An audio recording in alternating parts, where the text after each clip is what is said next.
capítulo 9, 2 Samuel, versículo 3, 4, 5 e o 9. Diz assim a palavra do Senhor. Todos abriram? Amém. Versículo 3. E o rei lhe perguntou: ainda existe alguém da família de Saul para que eu possa fazer alguma coisa boa? Como prometi a Deus.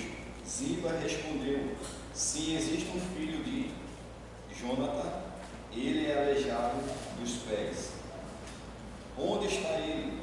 Perguntou o rei. Na casa de Marquim, filho de Aniel, da cidade de Lodebar. Respondeu Ziba.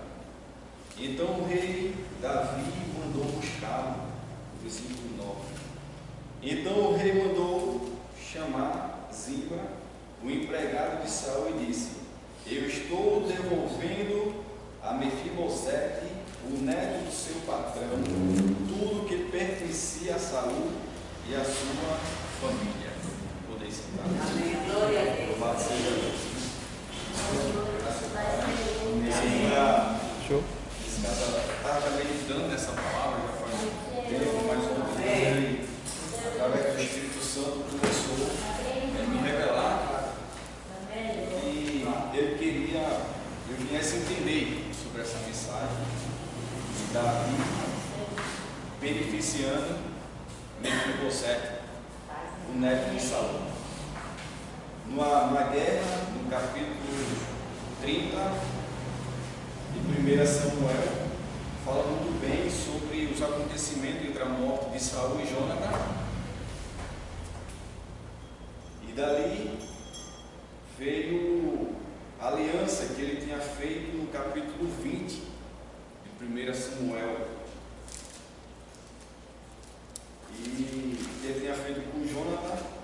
E Davi falando para Jonatã que o pai dele perseguia, e ele queria saber qual era o motivo que ele perseguia Davi. E Jonatã, ele relatando para Jonatã que ele queria matar Davi. E Jonatã disse: Davi, meu pai não quer fazer isso com o senhor, porque tudo que o meu pai fala ou reúne para conversar eu sei. E Davi ali disse assim: mas isso aí é o todo, senhor. Aí por que estou trazendo um pouco uns capítulos atrás para poder entender? Porque Mefibosete, na guerra que teve, e a sua babá, para se preocupar em querer se salvar, correndo com a criança, caiu nos seus ombros e quebrou os seus 2 pés. E ali completamente, a Bíblia também não relata quem foi que naquela hora que pegou Mefibosete, como se relata aqui no 2 Samuel capítulo 9, como ele foi parar na casa de Marquim, o filho de Aniel. Mas eu conjecturando e dando a me entender, Marquim naquela hora, acredito eu que ele, naquele alvoroço todo, ele pegou essa criança, o filho de Jonatã, e levou para a terra. Agora estou interessante, porque quando eu comecei a meditar e refletir, ele era para ter corrido para o lado do palácio, mas ele correu para o lado de Lodebar, uma terra de esquecimento que não se crescia nenhuma época, uma planta. E Mefibosete, ele foi para uma terra de esquecimento como rei, que ele era para assumir o trono, mas levado por desvio ao contrário.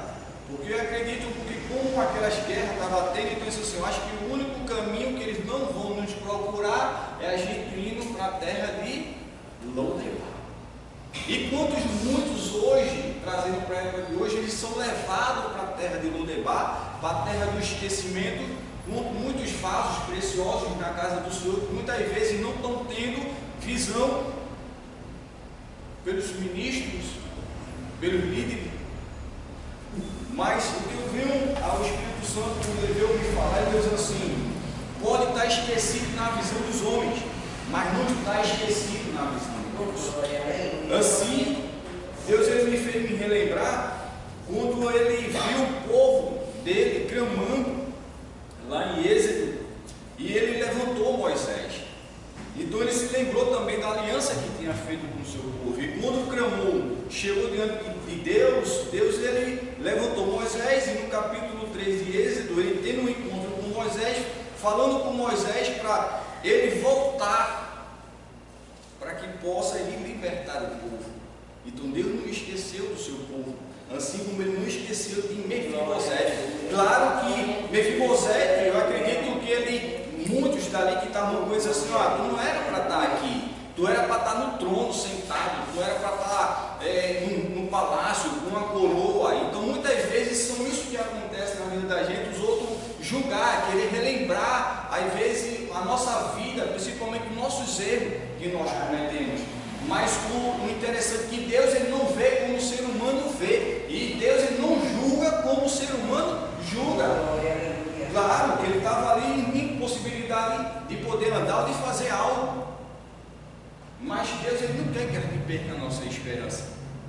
Como ele falou lá em Jó capítulo 14, versículo 7, nós não devemos perder a esperança, porque ele foi cortado, vamos dizer assim, os pés, mas não os projetos e os planos de Deus. Aleluia! Mas estava ali Marquinhos cuidando de um príncipe, de um rei. Isso porque ele ia assumir, ele era para ter assumido o trono.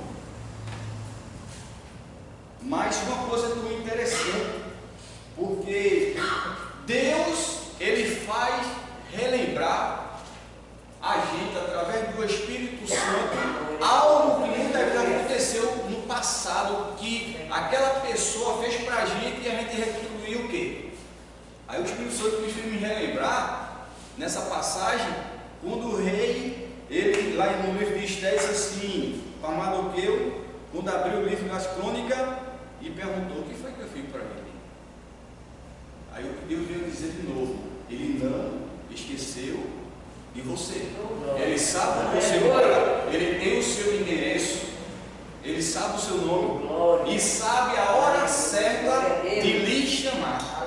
Então Mefibosete estava ali, para muito esquecido, sem esperança, sem solução, sem condições nenhuma, e ao ponto que ele, quando o rei Davi mandou chamar, perguntando assim, ele não disse diretamente o nome da pessoa, ele disse: tem um, mas é aleijado de ambos os pés. O interessante é que a pessoa, quando Davi perguntou, ele poderia ter dito o nome. Quando Samuel ele foi ungir Davi como rei, claro que não falou logo o nome também, quando Deus falou que ele fosse na casa de Jessé, porque já tem levantado porque já tem rejeitado o Saul.